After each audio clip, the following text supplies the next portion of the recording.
आपका 20% रोल हो चुका है, अभी 20% रोल की बारी है। तो मैं मेरा 20% रोल कंप्लीट कर रहा हूँ। मेरा फ्लेवर है chocolate flavour.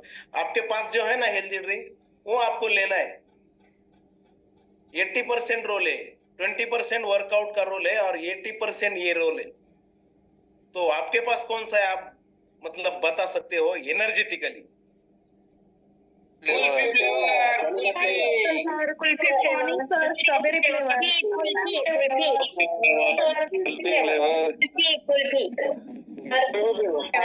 Morning sir mango.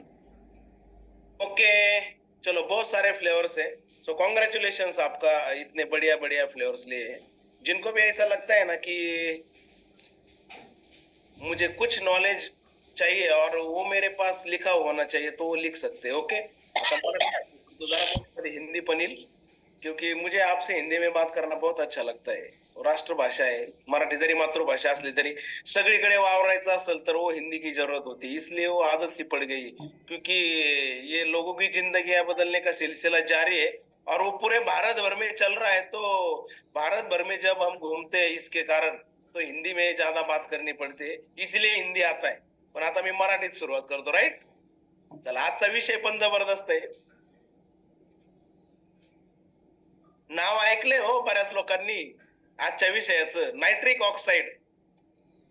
लेकिन वो क्या काम करतंय, काय काम करतं ते नायट्रिक ऑक्साइड, कुठं असतं, कसं असतं, नसलं तर काय, असेल तर काय, त्याच्याविषयी काय?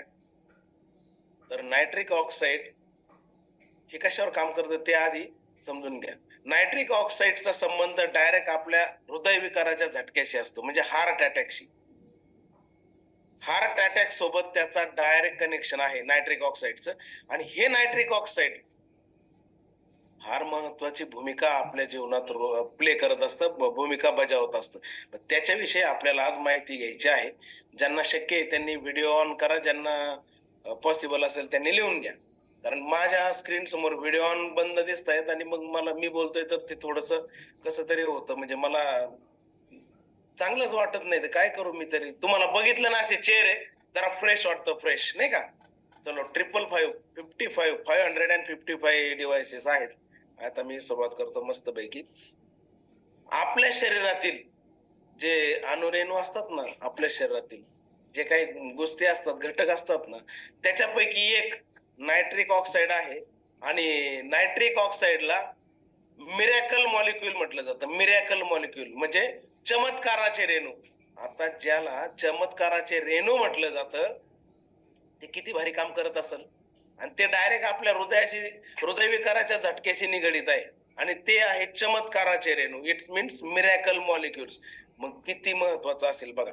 आता मी काही प्रश्न विचारणार आहे तुम्हाला, मी प्रश्न विचारणार आहे। तर मला एक सांगा, नख वाढले तर आपण काय करतो? पटापट चॅट बॉक्स मध्ये टाकायचं फक्त। नख वाढले तर काय करतो? आपल्या हाताची पायाची नखे वाढतात तर आपण काय करतो? पटापट टाका चॅट बॉक्स मध्ये। कट करतो, कट करतो, कट करतो, बरोबर, कट करतो। Okay, thank you. कशाने कट करतो? नेल कटर किंवा ब्लेड। काही लोक असे खातात, थोडेसे वाढत आले की असे कायम त्यांचं नख असे बोट तोंडात असतं नाही का? ठीक आहे, त्या पद्धतीने काढतात। त्याच्यानंतर आपले केस वाढतात, केस, ते पण आपण काय करतो? कट करतो। केस वाढल्यानंतर पण आपण कट करतो, कट। त्याच्यानंतर बऱ्याचशा गोष्टी अशा असतात की आपल्या शरीरात अनावश्यकपणे त्या वाढत असतात, त्याचा शरीराला त्रास होतो। नख वाढल्यावर पण त्रास होतोच, त्याच्यात घाण बसते, जेवण करायला प्रॉब्लेम येतो, मग ते आपण कापून टाकतो। केस पण वाढले कापून टाकतो का? उन्हाळ्यात जास्त घाम येतो, मग ते इरिटेशन, म्हणजे बरंच काय काय इचिंग होतं वगैरे वगैरे। त्यानंतर हिवाळ्यात, पावसाळ्यात केस वाढले असले तर पाऊस पडतो, पाणी, मग सर्दी होते, बऱ्याचशा गोष्टी ते आपण कापून टाकतो, कट करतो। किती खर्च येतो बरं नख काढायला, केस कापायला? अगदी शुल्लक। नख काढायला तर खर्चच येत नाही, केस कापायला थोडासा खर्च येतो, थोडासा। पण तसंच आपल्या शरीरात ते अनावश्यक होते, त्याची गरज नव्हती. त्याचप्रमाणे आपल्या शरीरात चरबी तयार होते, चरबी. काही काही हाताच्या जवळ गाठ, काही पोटाच्या जवळ, मांडीत गाठ, कुठं पण गाठ असते. आणि आपण दाखवतो गाठ आली, आपल्याला टेन्शन येतं. आपण डॉक्टरांकडे जातो, ते म्हणतात काही नाही, चरबीची गाठ आहे, 5-7 हजारात ऑपरेशन होऊन जाईल, काढून टाकू. ती चरबीची गाठ तयार झाली असते ना, ती काढून टाकली जाते. काही लोकांचं अपेंडिक्स वर येतं, ते त्रासदायक होतं, ते पण काढलं जातं 25-30 हजार रुपयामध्ये. बरोबर, 25-30 हजार रुपयामध्ये ती पण अपेंडिक्सचा पण कार्यक्रम केला जातो आणि माणसाला त्यातून थोडस म्हणजे रिलीफ मिळतो, रिलीफ. ते आता त्रास नाही होणार. पण मला सांगा, हा खर्च तुरळक आहे, कारण तो अवयव तितक्या महत्वाचा नाहीये. नख आहे पण इतकं काही नाही. चरबीची गाठ सहजासहजी काढत जातो, कारण ती चरबी एका ठिकाणी येऊन साठलेली असते. पण आता मला सांगा, हृदयाच्या आजूबाजूला जर चरबी जमा झाली, रक्तवाहिन्यांमध्ये जर चरबी जमा झाली, तर ती कशी काढणार? बर, ती काढायची असलं तर खर्च किती येतो? नख काढायला काहीच नाही, केस कापायला थोडासा खर्च, त्याच्यापेक्षा जास्त अपेंडिक्स झाला तर खर्च, त्याच्यापेक्षा थोडासा कमी चरबीची गाठ काढायला खर्च. जसा जसा तुमचा अवयव किती महत्वाचा आहे, तो काय भूमिका आपल्या शरीरात म्हणजे पार पाडतोय, त्याच्यावर अवलंबून आहे त्याचा खर्च किती. मग हृदयाशी संबंधित जर हृदयाच्या आजूबाजूला किंवा रक्तवाहिन्यांमध्ये गाठी झाल्या किंवा चरबी वाढली, तर त्या कमी करायला किती खर्च येऊ शकतो? किरकोळ येईल का? जास्त येणार का? जास्त येणार. बायपासला खर्च किती येतो? अँजिओप्लास्टीला खर्च किती येतो? जास्त येतो, जास्त. का माहितीये? अति महत्वाच्या अवयवाशी निगडीत येते, अति महत्वाच्या अवयवाशी. ऍसिडिटी झाली तर 50 पैशावाली ऍसिलॉक खाऊन पण ऍसिडिटी नष्ट होते. 4-5 लाख बघा डॉक्टरांनी टाकले, 4-5 लाख खर्च येतो बायपासला, अँजिओप्लास्टीला. आणि हे सर्वसामान्याचं काम नाही. ये मतलब ऐसे सर्वसाधारण लोगों का काम नहीं है, वो 4-5 लाख खर्चा करके वो बायपास करे और फिर वो कुछ है वो फॉलो करेंगे. म्हणजे काही पथ्य आहे ते पाळा आणि मग ते सगळं. ते म्हणतात नाही, आपल्या ज्याने काही शक्य नाही, आता काय पर्याय नाही, माणूस गेला तरी चालेल, पण 5 लाख नाहीतच तर आणू कुठून? अशी पण परिस्थिती आहे. पण याच्या सगळ्यांवर मात करता येऊ शकते, ते पण नायट्रिक ऑक्साईडने. आणि नायट्रिक ऑक्साईड हे मिरॅकल मॉलिक्युल आहे, मिरॅकल मॉलिक्युल म्हणजे चमत्काराचे रेणू आहेत नायट्रिक ऑक्साईड. आता नायट्रिक ऑक्साईड कसं असतं माहितीये, ते आपल्या शरीरातच तयार होतं, त्याला गरजच नाही काही करायची, त्याला काही करायची गरजच नाही. पण आपण ते तयार होण्यासाठी काही गोष्टी करत नाहीत आणि केल्या तरी प्रॉपर पद्धतीने त्या फॉलो करत नाहीत, म्हणून ते प्रॉपर तयार होत नाही आणि मग अटॅकचं प्रमाण वाढतं. तर तुम्हाला माहितीये का, भारतात खूप सारे आजार आहेत. हृदयविकाराच्या झटक्याने मरण्याचं प्रमाण 2021 साली ऍव्हरेज 28% होतं भारतात. हृदयविकाराच्या झटक्याने मृत्यू 28% लोक जे मृत्यू झाले, त्याच्यापैकी 28% लोक हे फक्त आणि फक्त हृदयविकाराच्या झटक्याने, हार्ट अटॅकने मरण पावलेले आहेत भारतामध्ये. आता ते प्रमाण वाढले, 2 वर्षात ते अजून प्रमाण वाढले. स्टडी त्याच्यावर कंटिन्युअसली चालू आहे आणि भारतीय आरोग्य संस्था जी आहे ना, ती त्याच्यावर लक्ष ठेवून आहे, कारण आजकालची जीवनशैली बदलली. अजून एक गोष्ट, हृदयविकार येण्याचं हे ऍव्हरेज वय काय माहिती तुम्हाला जगाचं, अदर दॅन इंडिया? कोण सांगतं? सांगा बरं मला पटकन चॅट बॉक्स मध्ये, मला पुढे जायचंय, खूप खूप मोठा विषय आहे.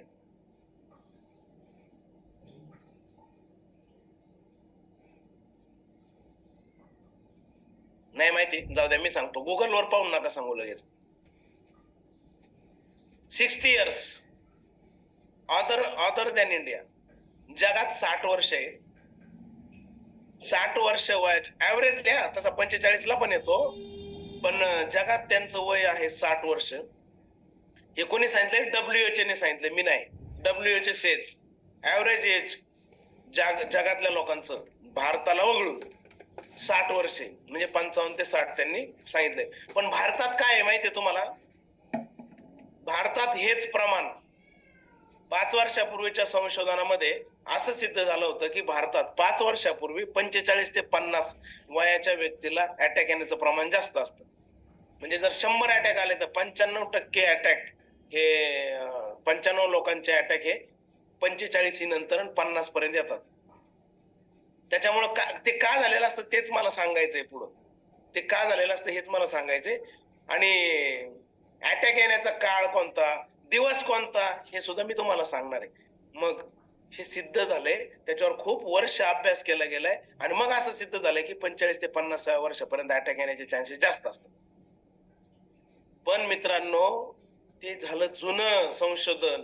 आता काय माहिती का लेटेस्ट 22, 21, 25, 28, 30 या कालावधी ह्या वर्ष हे वय या वयात सुद्धा अटॅक येतोय.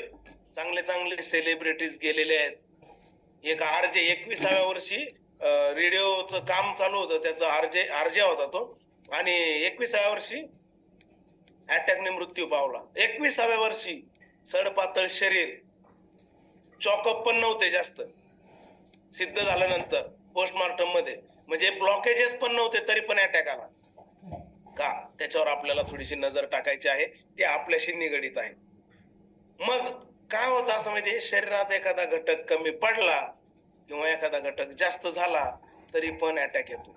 तरुणपणी अटॅक येतो, म्हातारपणी अटॅक येण्याची कारणं वेगळी, तरुणपणी अटॅक येण्याची कारणं वेगळी आणि 20 वर्ष वयात अटॅक येण्याची कारणं वेगळी आहेत. आता अटॅक येण्याची वेळ कोणती ते सांगतो मी आणि नंतर आपल्या हे सगळं मी काय सांगतो माहितीये का, तुम्ही म्हणणार नायट्रिक ऑक्साईड विषय, तेच आहे. अटॅक येण्याची जास्तीत जास्त वेळ मध्यरात्री नंतर पहाटे 9 वाजेपर्यंत, सकाळी 9 वाजेपर्यंत, मध्यरात्री नंतर, रात्री 12च्या नंतर, म्हणजे स्पेशली 2 नंतर, स्पेशली 2 वाजेनंतर अटॅक यायला सुरुवात होते. तर पहाटे सकाळी 9 ते 10 वाजेपर्यंत मॅक्सिमम. शक्यतो 10 नंतर अटॅक येत नाही. शक्यतो अटॅक येतो रात्री 2 ते सकाळी 9 ते 10 पर्यंत. बस 99% अटॅक येण्याची ही वेळ असते. तो काय येतो ते पण मी सांगणार आहे. आणि अटॅक येण्याचा दिवस पण सांगू तुम्हाला. अटॅक तुम्ही म्हणाल अरे बापरे दिवस पण ठरलाय. हो, जास्तीत जास्त अटॅक कोणत्या दिवशी आलेले आहेत वार सांगा बरं मला, जर कोणाला माहित असेल तर चॅट बॉक्स मध्ये टाका बरं.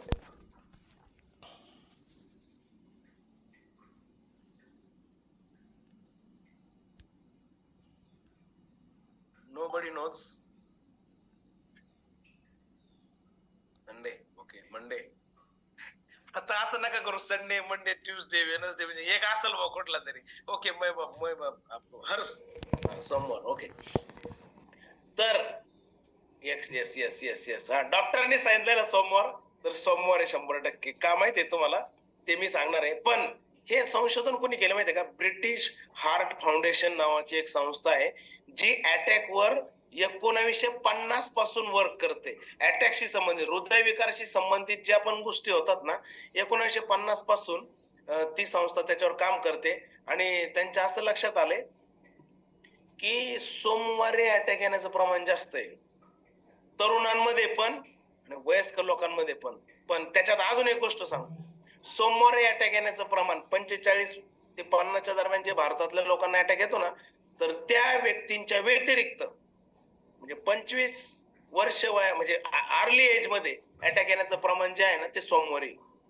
आणि इतर लोकांचं अटॅक येण्याचं प्रमाण ओव्हरऑल कधी पण येऊ शकतं, पण सोमवारी जास्त लोकांना अटॅक येतो. सोमवारी अर्ली एज मुलांमध्ये, तरुणांमध्ये अटॅक येण्याचं प्रमाण जे आहे ते सोमवारी जास्त आहे. आजकाल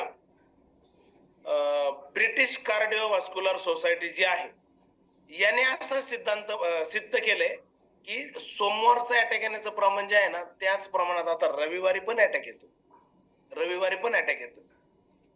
हे असं का होत असेल, सोमवारीच अटॅक का येत असेल?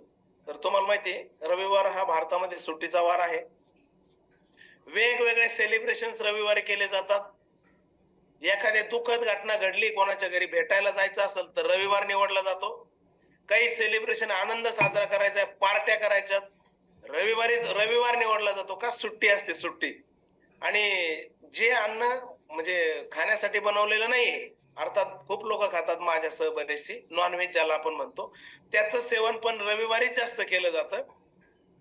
आणि मग जे कार्टिसोल नावाचा एक हार्मोन आपल्या शरीरात असतो, कार्टिसोल.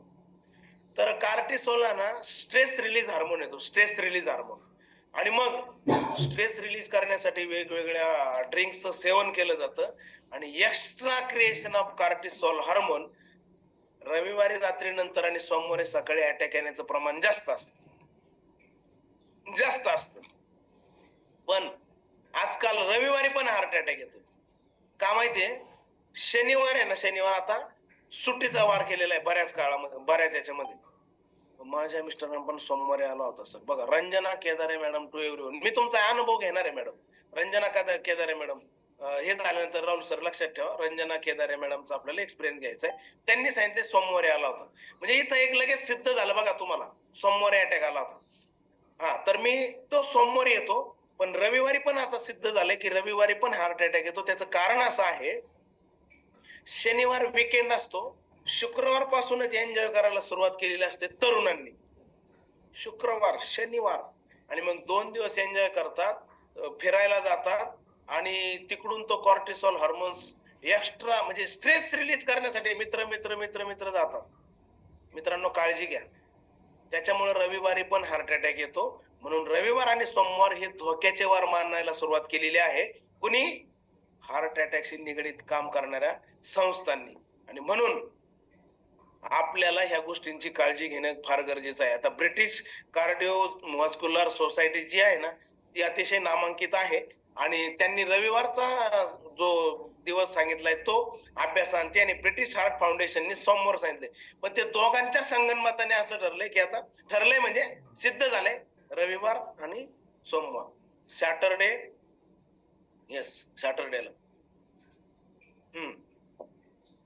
तर हे 2 वार आपल्याला समजून घेतले पाहिजेत. का? याच कालावधीमध्ये अजून काय होतं ते पण सांगतो तुम्हाला. आता याचा नायट्रिक ऑक्साईडशी काय संबंध? तर आता आपण वळूया नायट्रिक ऑक्साईडकडे. नायट्रिक ऑक्साईडला मी पहिल्यांदा सांगितलं मिरॅकल मॉलिक्युल्स म्हणतात आणि त्याला बायोलॉजिकल रेग्युलेटर सुद्धा म्हणतात, म्हणजे जैविक नियामक. बघा, बायोलॉजिकल रेग्युलेटर आणि मिरॅकल मॉलिक्युल दोन्ही नावं अतिशय जबरदस्त आहेत. ह्या नावावरूनच कळतं की नायट्रिक ऑक्साईडचं महत्व किती असेल. मग ज्यावेळेस आपण सकाळी उठतो, आता अर्ली एज मध्ये अटॅक काय होते पण मी तुम्हाला दुसरं कारण सांगणार आहे नायट्रिक ऑक्साईडशी निगडीत. ज्यावेळेस आपण सकाळी लवकर उठतो, व्यायाम करायला सुरुवात करतो ना, त्यावेळेस आपल्या शरीरामध्ये ऍटो नायट्रिक ऑक्साईड जनरेट होत असतं. ऍटो हे नायट्रिक ऑक्साईड आपल्या शरीरातच तयार होतं, बाहेरून घ्यायची गरज पडत नाही सुरुवातीला. मग आपल्या शरीरामध्ये तयार होत असताना सकाळी ज्यावेळेस आपण वर्कआउट करतो त्यावेळेस नायट्रिक ऑक्साईड छान प्रकारे तयार होत असतं. दिवसभर आपण वर्क करतो, काम करत जातो, आपल्या शरीराची मुवमेंट होत असते आणि ही मुवमेंट होत असताना नायट्रिक ऑक्साईड आपल्या शरीरामध्ये ऑटो जनरेट होतं, ऑटो क्रिएट होत असतं आणि म्हणून ती नायट्रिक ऑक्साईडची कमतरता आपल्या शरीराला दिवसभर काम करत असताना भासत नाही. कोणताही व्यक्ती शक्यतो दिवसभर कामात असतो, रात्री झोपेत असतो, आरामात असतो आणि म्हणून आपल्या बॉडीमध्ये नायट्रिक ऑक्साईड तयार होत असतं. आता नायट्रिक ऑक्साईड आपल्या बॉडीमध्ये तयार होत असताना खूप काही गोष्टी आपल्या जैविक नियामक त्याला म्हणजे बायोलॉजिकल रेग्युलेटर्स म्हणतात. म्हणून खूप साऱ्या गोष्टी ऍटो रेग्युलेट होत चालतात आणि म्हणून आपल्याला अटॅक बिटॅक काही येत नाही. आपल्या शरीराचे जे काही फंक्शन्स आहेत ते प्रॉपर पद्धतीने सुरू असतात आणि आपलं काम रेग्युलर चालतं. बघा, दुखत जरी असलं ना, छातीत पण दुखतं ना, संध्याकाळी दुखतं किंवा सकाळी दुखतं, दिवसभर काम. आणि आपण म्हणतो कामाच्या नादात दुखत नाही, कामाच्या नादात दुखत नाही असं नाही, काम करत असल्यामुळे ते नायट्रिक ऑक्साईड ऍटो फॉर्म होत असतं आणि त्याच्यामुळे आपल्याला ते दुखायचं कारणच येत नाही. आता हे नायट्रिक ऑक्साईड काय काम करतं माहितीये तुम्हाला? 50 ट्रिलियन सेल्स या आपल्या बॉडीमध्ये असतात ना, त्या एकमेकांशी समन्वय साधून असतात. पण जर आपल्या बॉडीमध्ये नायट्रिक ऑक्साईड नसेल तर तो समन्वय साधला जाऊ शकत नाही व्हेन्स अँड आर्टरीजचा आणि मग अटॅक येऊ शकतो. आणि दिवसभर तो समन्वय ऑटोमॅटिक साधला जातो कारण नायट्रिक ऑक्साईड जनरेट होत असतं. 50 ट्रिलियन सेल्स म्हणजे किती माहिती आहे का? 1 ट्रिलियन म्हणजे 10 लाख दशलक्ष. 1 ट्रिलियन म्हणजे 10 लाख दशलक्ष अशा 50 ट्रिलियन सेल्स एकमेकांशी समन्वय साधून आपल्या शरीराचे सगळे फंक्शन कॅरी करत असतात आणि हा समन्वय साधवण्याचं काम हे नायट्रिक ऑक्साईड करत असतं. मला सांगा, 50 ट्रिलियन्स, 1 ट्रिलियन म्हणजे 10 दशलक्ष, एवढ्या सेल्सला समन्वय साधायचं काम दुसरं कोणीच करत नाही, फक्त नायट्रिक ऑक्साईड करत असतं. आणि मग जर हा समन्वय प्रॉपर पद्धतीने साधला गेला नाही तर ऑटोमॅटिक अटॅक येऊ शकतो, काही पण होऊ शकतं ना. आणि म्हणून नायट्रिक ऑक्साईड फार महत्वाचं आहे. मग हे काम नायट्रिक ऑक्साईडचं चालू असतं. त्याचबरोबर नायट्रिक ऑक्साईड हे आपल्या हृदय आणि ब्लड व्हेन सिस्टीमचं नुकसान करण्यापासून टाळत असतं. ब्लड व्हेन आणि काय ब्लड व्हेन आणि हार्ट याचं नुकसान होण्यापासून टाळत असतं आणि वृद्धत्वापासून संरक्षण करण्याचं काम पण नायट्रिक ऑक्साईड करत असतं. त्याच्यानंतर maintain health and heart blood vessels function, हृदयाचं आणि हृदयापासून निघणाऱ्या सगळ्या रक्तवाहिन्यांचं फंक्शन प्रॉपर पद्धतीने रेग्युलेट करण्याचं काम हे नायट्रिक ऑक्साईड करत असतं. म्हणजे याचा मुख्य उद्देश आहे हार्ट आणि ब्लड व्हेसलचे आरोग्य चांगलं ठेवणे, सगळ्यात महत्वाचं. आता हे आरोग्य कसं चांगलं राहतं, का होतं, तर त्याच्यावर मी थोडस सांगतो तुम्हाला.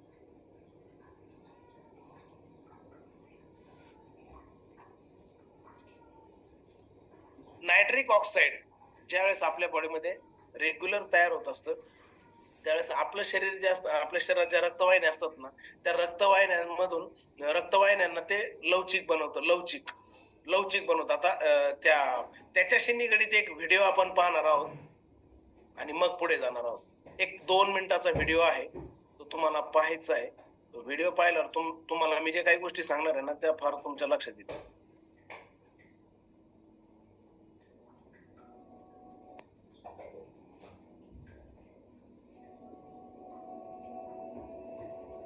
Nitric oxide is naturally made in our bodies. A Nobel Prize was awarded for the discovery that nitric oxide plays a significant role in the cardiovascular system. This discovery revealed nitric oxide as a vasodilator, helping to reduce blood pressure and increase oxygen in the blood. Produced by the lining of the blood vessels, known as the endothelium, nitric oxide acts as a messenger molecule, telling blood vessels to widen or dilate and contract or relax, like an elastic band. With enough nitric oxide, blood vessels can relax and widen, allowing blood to flow from and to the heart. As we age, we produce less nitric oxide. This can cause the cardiovascular system to become less elastic, which can reduce the flow of oxygenated blood to vital organs. This is the reason it's important to have an active lifestyle and a diet that's rich in nitrates, which bioconvert to nitric oxide and may help maintain normal blood pressure levels and a healthy cardiovascular system. आता बऱ्याच लोकांना लक्षात आलं नसेल हे काय आहे नेमकं, पण त्या व्हिडिओ मधून जो संदेश द्यायचा होता ना तो काय तो मी तुम्हाला सांगणार आहे. चला, नायट्रिक त्याच्या हा व्हिडिओ लक्षात ठेवा फक्त. ओके, चला आता हे नायट्रिक ऑक्साईड जे आहे हे अजून काय काम करतं ते सांगतो तुम्हाला. Nitric oxide production supports health, blood pressure maintain ठेवण्यासाठी पण नायट्रिक ऑक्साईड फार महत्वाची भूमिका. म्हणजे तुमचा ब्लड प्रेशर मेंटेन ठेवण्यासाठी पण तुमच्या शरीरात नायट्रिक ऑक्साईड तयार होणं फार महत्वाचं आहे. ते कसं तयार होईल याच्यावर आपण पुढे बोलणार आहोत. त्याच्यानंतर नायट्रिक ऑक्साईडचं सगळ्यात महत्वाचं काम शरीरामध्ये जो रक्तप्रवाह होतो तो सुरळीत ठेवण्याचं काम आणि आहे त्या रक्तप्रवाहात सुधारणा करण्याचं काम नायट्रिक ऑक्साईड करत असतं. म्हणजे nitric oxide supports your blood flow, तुमच्या ब्लड फ्लो प्रॉपर पद्धतीने सपोर्ट करण्याचं काम आणि तो फ्लो प्रॉपर करण्याचं काम हे नायट्रिक ऑक्साईड करत असतं. मग हे नायट्रिक ऑक्साईड नेमकं तयार कसं होतं? मी सांगितलं आपल्या शरीरात रेग्युलरली तयार होतं. पण नायट्रिक ऑक्साईड म्हणजे बघा L-आर्जिनाइन नावाचा एक घटक असतो, तो अॅमिनो ऍसिडचा एक प्रकार आहे. ते कशावर वापरलं जातं माहितीये? मायग्रेन म्हणजे डोकेदुखी, मायग्रेन सगळ्यांना माहिती. त्याच्यानंतर हार्टच्या प्रॉब्लेम्सवर वापरतात. त्याच्यानंतर गर्भाशयाच्या समस्या, किती महत्वाचं आहे बघा, गर्भाशयाच्या समस्या. त्याच्यानंतर रक्तवाहिन्यांना सूज येणे, आतड्यांना सूज येणे, आपल्या धमन्यांमधील अडथळे म्हणजे ज्या धमन्या असतात त्याच्यात जे अडथळे निर्माण होतात त्याच्यावर सोल्युशन देण्यासाठी सुद्धा नायट्रिक L-आर्जिनाइन फार महत्वाचं असतं.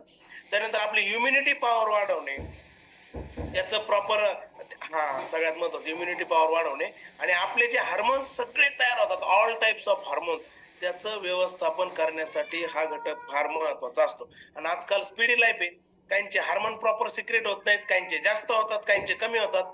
जसं मी सांगितलं कॉर्टिसॉल हार्मोन हा स्ट्रेस रिलीज हार्मोन आहे, तो योग्य प्रमाणात असेल तर आनंदी राहतो माणूस, स्ट्रेस रिलीज होतो. पण ते हार्मोन जर जास्त प्रमाणात सिक्रीट झाले तर हार्ट अटॅक येऊ शकतो. आणि त्याला प्रॉपर मेंटेन करण्यासाठी आपल्याला नायट्रिक ऑक्साईडची गरज असते.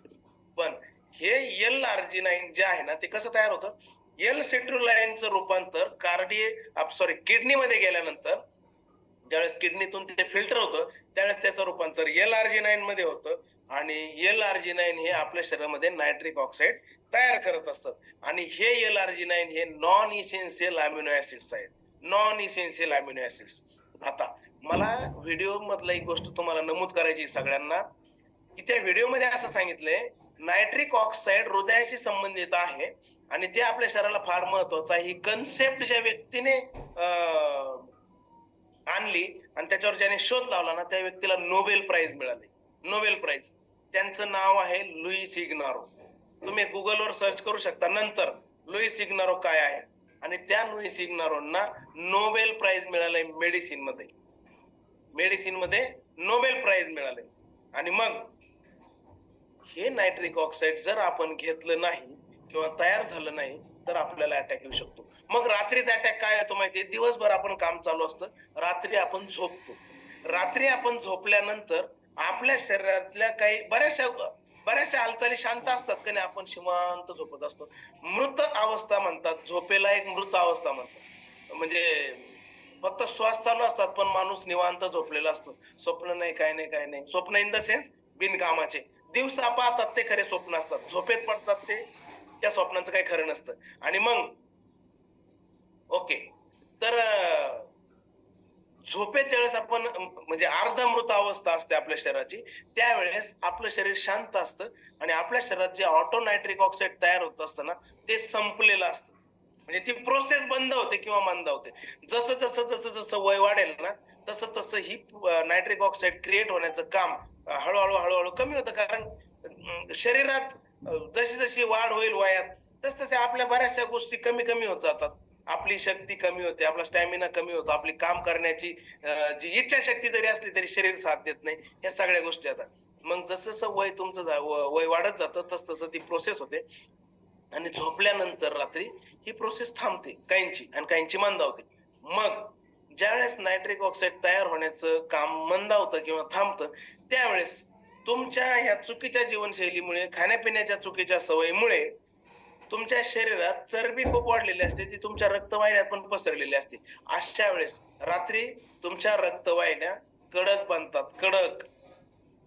कारण नायट्रिक ऑक्साईड तयार होण्याचं काम थांबलेलं असतं. आणि मग ज्यावेळेस तुमच्या रक्तवाहिन्या कडक बनतात त्यावेळेस तीच त्या चरबीच्या ज्या गाठी आहेत किंवा चरबी साठलेली आहे ती ते रक्त प्रॉपर वाहून जाऊ देत नाही, ब्लड फ्लो प्रॉपर होऊ देत नाहीत.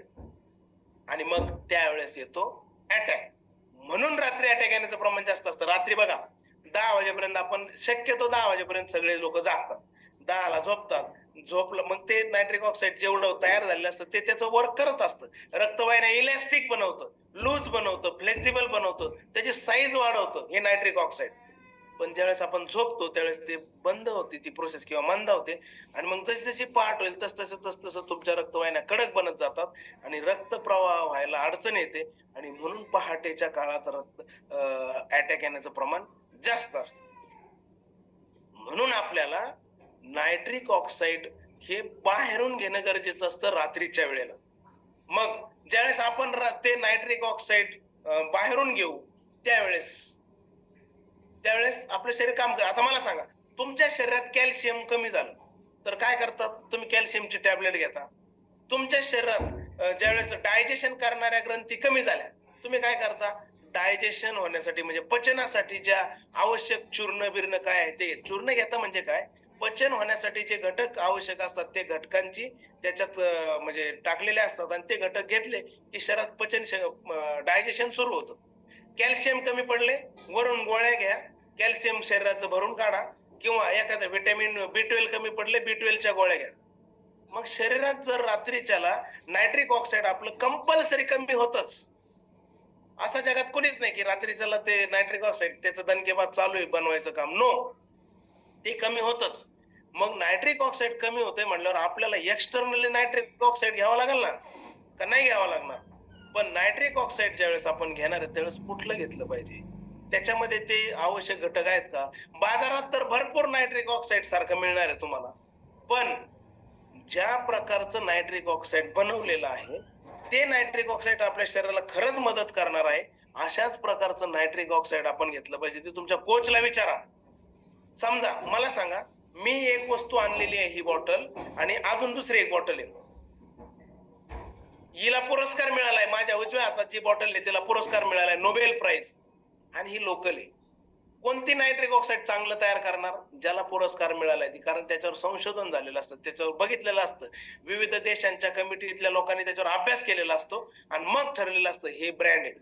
रेमंडचं कापडच महाग का असतं माहितीये तुम्हाला? ते घातल्यानंतर कम्फर्टेबल वाटतं. कपडे तर सगळे सारखे अंग झाकणारच आहे, पण काही स्वस्त काही महाग का असतात? ती क्वालिटी असते, त्यातून खरोखर ते छान वाटतं. स्वेटर दिसायला सारखेच असतात, पण काही पातळ असतात पण थंडी वाजत नाही, काही जाड असतात तरी बी माणूस कुडकुडतोय. ते फक्त दिसायला स्वेटर आहे, प्रॉपर त्याची भूमिका ते पार पाडत नाही. तसंच फक्त म्हणायला नायट्रिक ऑक्साईड घेताय म्हणून घेऊ नका. तुम्हाला योग्य नायट्रिक ऑक्साईड मिळालं पाहिजे, आणि म्हणून योग्य नायट्रिक ऑक्साईड कुठे मिळेल, काय मिळेल, हे तुमच्या कोचला विचारा, ते बरोबर सांगणार आहेत. मी रोज एक्स्ट्रा नायट्रिक ऑक्साईड काही अजून एक गोष्ट सांगतो, काही कोचेस बघा ते पांढरं पितात, ते पूर्ण नायट्रिक ऑक्साईडच असते. नायट्रिक ऑक्साईड असलेलं ते असते. ते फ्यूल घेतात, त्याच्यात सगळं नायट्रिक ऑक्साईड आहे, ते पण घेतात. अटॅक यायचं काय कारण आहे? मला माहिती, मला अटॅकच येऊ शकत नाही का? मी झोपायच्या आधी एक मस्त नायट्रिक ऑक्साईडचा ग्लास घेतो आणि झोपतो. त्यामुळे माझ्या रक्तवाहिन्या रात्रभर फ्लेक्झिबल असतात आणि मला अटॅकच येऊ शकत नाही, ही मला खात्री आहे. तुम्ही पण घेऊ शकता. आता जर हे बायोलॉजिकल रेग्युलेटर एवढं भारी आहे, तर मग हे कुठून मिळतं आपल्याला? सगळ्यात महत्वाचं, नायट्रिक ऑक्साईड मिळण्याचे कुठून मिळतं? Eat healthy quality protein. चांगल्या प्रकारचं प्रोटीन तुम्ही घेतलं तर तुम्हाला त्यातून नायट्रिक ऑक्साईड मिळणार आहे. पण ते प्रोटीन कसं पाहिजे माहितीये? त्याच्यात तुम्हाला 9 प्रकारचे अमिनो ऍसिड्स पाहिजेत. असं प्रोटीन आहे का तुमच्याकडे? 9 प्रकारचे अमिनो ऍसिड्स असणारे प्रोटीन्स तुम्ही घेऊ शकता. मग तुम्ही बघा, फळं कोणते खायचे, कोणते कडधान्य खायचे ज्याच्यात प्रोटीन आहे, पण त्याच्यात 9 टाइप्स ऑफ अमिनो ऍसिड्स पाहिजेत. त्याच्यानंतर ईट व्हेजिटेबल कंटेंट हाय नायट्रेट. नायट्रेटचं प्रमाण जास्त असणारे व्हेजिटेबल्स का? आता नायट्रेटचं जास्त प्रमाण असणारे व्हेजिटेबल्स तुम्ही शोधा आणि किती प्रमाणात नायट्रेट आहे ते बघा, आणि त्याच्यानंतर मग ते आपल्या शरीरात गेल्यावर त्याचं नायट्रिक ऑक्साईड मध्ये रूपांतर होणार. मग किती प्रमाणात खावं लागेल ते पण एकदा विचार करा. त्याच्यानंतर अनसॅच्युरेटेड ओमेगा 3 फॅटी ऍसिड तुम्ही घ्या, म्हणजे असंतृप्त ते अनसॅच्युरेटेड ओमेगा 3 फॅटी ऍसिड तुम्ही घ्या. ते कुठे मिळतं माहितीये? अनसॅच्युरेटेड फॅटी ऍसिड ओमेगा 3 ते ताज्या माशांमध्ये मिळतं. ताजे मासे खायचे. आता काही माळकरी त्यांनी काय करायचं सांगतो, त्यांच्यासाठी पण सांगतो. त्याच्यानंतर नायट्रिक ऑक्साईडचे तुम्ही बाजारातले मार्केटमध्ये सप्लिमेंट पण घेऊ शकता. कोणासाठी? जे ओमेगा 3 डायरेक्टली घेऊ शकत नाही त्यांनी काय करायचं, नायट्रिक ऑक्साईडचे सप्लिमेंट असतात ते घ्या.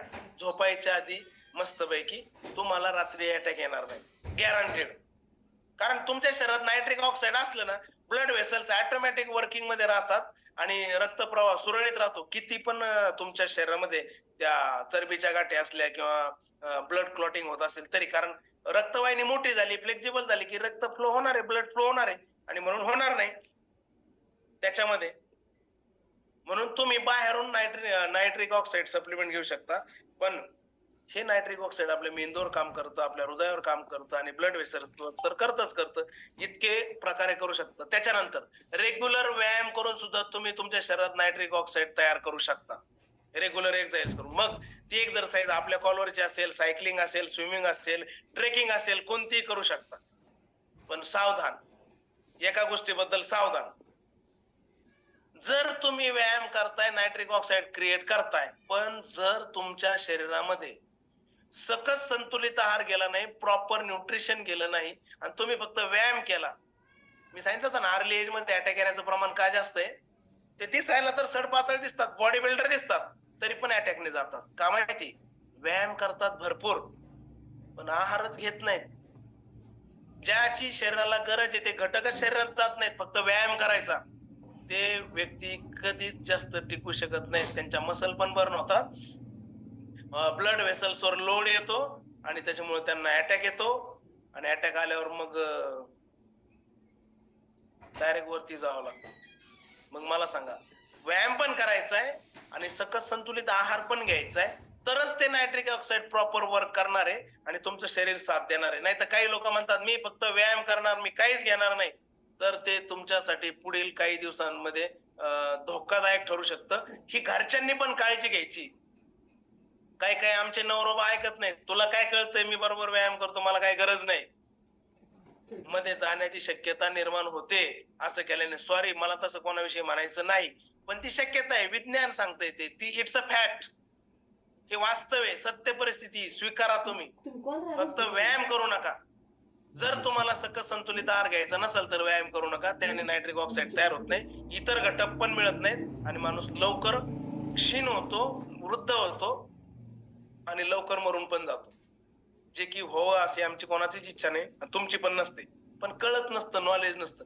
म्हणून मी या प्राईम टाइमच्या माध्यमातून एक सांगतोय, व्यायाम हा नायट्रिक ऑक्साईड तयार करण्यासाठी फार महत्वाचा आहे, पण त्याच्याबरोबर सकस संतुलित आहार घेतला तर, अदरवाईज नाही. आता मी एवढे सगळे फळं सांगितले, सॉरी, एवढे सगळे पदार्थ सांगितले, ताजे मासे किंवा नायट्रेट कंटेंट असणारे फूड किंवा एक्स्ट्रा सप्लिमेंट, तर तुमच्या कोचला तुम्ही विचारा बिंदास्त.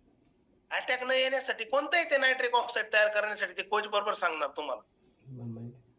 आणि सगळे कोचेस ते वापरतात, तुम्हाला सांगत नसतील तर हा त्यांचा स्वार्थीपणा आहे. त्यांनी तुम्हाला सांगायला पाहिजे, सर मॅडम ह्याने अटॅक येत नाही. का येत नाही? त्याने नायट्रिक ऑक्साईड जनरेट होत राहतं, क्रिएट होत राहतं. रात्री झोपेत सुद्धा तुमच्या बॉडीमध्ये नायट्रिक ऑक्साईडचा कार्यक्रम कंटिन्यू चालू असतो आणि सकाळी उठल्यानंतर व्यायाम करतात, तुम्ही फ्युल घेतात, त्यामुळे अटॅक याचं काय कारण आहे? काहीच कारण नाही. म्हणून आपल्याला नायट्रिक ऑक्साईडशी संबंधित असणारे पदार्थ खाल्ले पाहिजेत, पण आजकाल ते मार्केटमध्ये प्रॉपर मिळतच नाहीत. पण नायट्रिक ऑक्साईड प्रोव्हाइड करणार एक्स्ट्रा जर काही फ्युल असेल तर कोचला विचारा, किंवा असा कुठला पदार्थ आहे, असं काय आहे की त्यातून मला प्रॉपर नायट्रिक ऑक्साईड मिळेल आणि मी घेऊ शकते किंवा घेऊ शकतो. तुम्हाला अँटी एजिंगचं काम पण ते करतंय. म्हणजे 50 असलं ना 45चं पण दिसतंय ते, तुम्ही नंतर कंटिन्यू घेत गेल्यावर. म्हणजे अँटी एजिंग, तारुण्य निर्माण होतं का? शरीर स्वच्छ होत जातं ना, तुमच्या चरबीचं प्रमाण कमी होतं, रक्तवाहिन्या वाढतात. इतर व्यायामामुळे त्याच्यामुळे चरबीचं प्रमाण कमी होतं फ्युल घेतल्यामुळे, आणि रक्तवाहिन्या प्रॉपर नरम बनतात, इलेस्टिक बनतात. झाला ना तुमचा कार्यक्रम, कशाला येईल अटॅक? तर हे सगळं आहे. हे मिरॅकल मॉलिक्यूल आपल्या शरीरात फार महत्वाचं आहे. म्हणून आपण सर्वांनी नायट्रिक ऑक्साईड हे घेतलं पाहिजे. जर घेतलं तर तुम्हाला अटॅक येणार नाही, फक्त बाकीच्या सगळ्या गोष्टी तुम्ही फॉलो केल्या पाहिजेत. अशा पद्धतीने नायट्रिक ऑक्साईडचं शरीरात आपल्या काम आहे, भूमिका आहे, आणि ती भूमिका प्रॉपर पद्धतीने पार पाडण्यासाठी आपल्याला विविध पदार्थ घेतले पाहिजेत किंवा एक्स्ट्रा सप्लिमेंट नायट्रिक ऑक्साईड असणार घ्यायला हवं. ओके, तर चला आज नायट्रिक ऑक्साईड बद्दल माझ्याकडून एवढंच होतं. पण हार्मोन रेग्युलेशन साठी पण हे फार गरजेचं आहे, ही गोष्ट सगळ्यांनी लक्षात ठेवा. हार्मोन रेग्युलेशन, त्याच्यानंतर तुमच्या ब्लड व्हेसल्स, हृदयाशी संबंधित, मायग्रेन, हार्ट प्रॉब्लेम, सगळेच. आता मायग्रेन, हार्ट प्रॉब्लेम, त्याच्यानंतर